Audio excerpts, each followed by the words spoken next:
11वें वर्ष के पहले महीने के पहले दिन को यहोवा का यह वचन मेरे पास पहुंचा। हे मनुष्य के संतान, सोर ने जो यरूशलेम के विषय में कहा है, आहा आहा, जो देश देश के लोगों के फाटक के समान थी, वह नाश हो गई। उसके उजड़ जाने से मैं भरपूर हो जाऊंगा।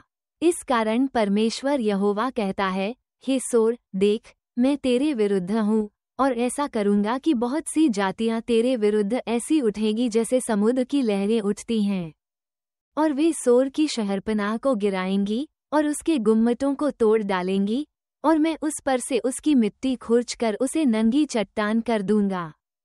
वो समुद्र के बीच का जाल फैलाने ही का स्थान हो जाएगा, क्योंकि परमेश्वर यहोवा की यह वाणी है, और वो जाति जाति से लुट जाएगा। और उसकी जो बेटियां मैदान में हैं, वे तलवार से मारी जाएंगी। तब वे जान लेंगे कि मैं यहोवा हूँ, क्योंकि परमेश्वर यहोवा ये कहता है, देख, मैं सोर के विरुद्ध राजाधिराज बाबुल के राजा नबूकदनेस्सर को घोड़ों, रथों, सवारों, बड़ी भीड़ और दल समेत उत्तर दिशा से ले आऊंगा।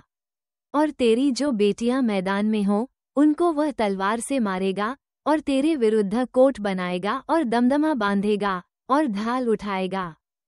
और वह तेरी शहरपनाह के विरुद्ध युद्ध के यंत्र चलाएगा और तेरे गुम्मटों को फरसों से ढा देगा। उसके घोड़े इतने होंगे कि तू उनकी धूली से ढंप जाएगा, और जब वह तेरे फाटकों में ऐसे घुसेगा जैसे लोग नाके वाले नगर में घुसते हैं, तब तेरी शहरपनाह सवारों, छकड़ों और रथों के शब्द से कांप उठेगी। वह अपने घोड़ों की टापों से तेरी सब सड़कों को रौंद डालेगा, और तेरे निवासियों को तलवार से मार डालेगा, और तेरे बल के खंभे भूमि पर गिराए जाएंगे। और लोग तेरा धन लूटेंगे और तेरे व्यापार की वस्तुएं छीन लेंगे। वे तेरी शहरपनाह ढा देंगे और तेरे मनभाऊ घर तोड़ डालेंगे, तेरे पत्थर और काठ और तेरी धूली वे जल में फेंक देंगे। और मैं तेरे गीतों का सुरताल बंद करूंगा, और तेरी वीणाओं की ध्वनि फिर सुनाई न देगी। मैं तुझे नंगी चट्टान कर दूंगा, तू जाल फैलाने ही का स्थान हो जाएगा, और फिर बसाया न जाएगा, क्योंकि मुझ यहोवा ही ने ये कहा है। परमेश्वर यहोवा की यह वाणी है। परमेश्वर यहोवा सोर से यूं कहता है, तेरे गिरने के शब्द से जब घायल लोग कराहेंगे और तुझ में घात ही घात होगा, तब क्या टापू न कांप उठेंगे? तब समुद्रती के सब प्रधान लोग अपने अपने सिंहासन पर से उतरेंगे, और अपने बागे और बूटेदार वस्त्र उतारकर थरथराहट के वस्त्र पहनेंगे और भूमि पर बैठकर क्षण क्षण में कांपेंगे, और तेरे कारण विस्मित रहेंगे।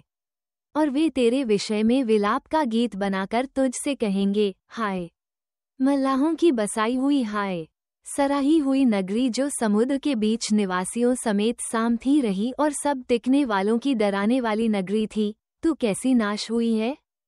तेरे गिरने के दिन टापू कांप उठेंगे, और तेरे जाते रहने के कारण समुद्र से सब टापू घबरा जाएंगे। क्योंकि परमेश्वर यहोवा यूं कहता है, जब मैं तुझे निर्जन नगरों के समान उजाड़ करूंगा और तेरे ऊपर महासागर चढ़ाऊंगा, और तू गहरे जल में डूब जाएगा, तब गड्ढे में और गिरने वालों के संग मैं तुझे भी प्राचीन लोगों में उतार दूंगा, और गड्ढे में और गिरने वालों के संग तुझे भी नीचे के लोक में रखकर प्राचीन काल के उजड़े हुए स्थानों के समान कर दूंगा, यहाँ तक कि तू फिर न बसेगा और न जीवन के लोक में कोई स्थान पाएगा। मैं तुझे घबराने का कारण करूंगा, और तू भविष्य में फिर न रहेगा, वरन ढूंढने पर भी तेरा पता न लगेगा। परमेश्वर यहोवा की यही वाणी है।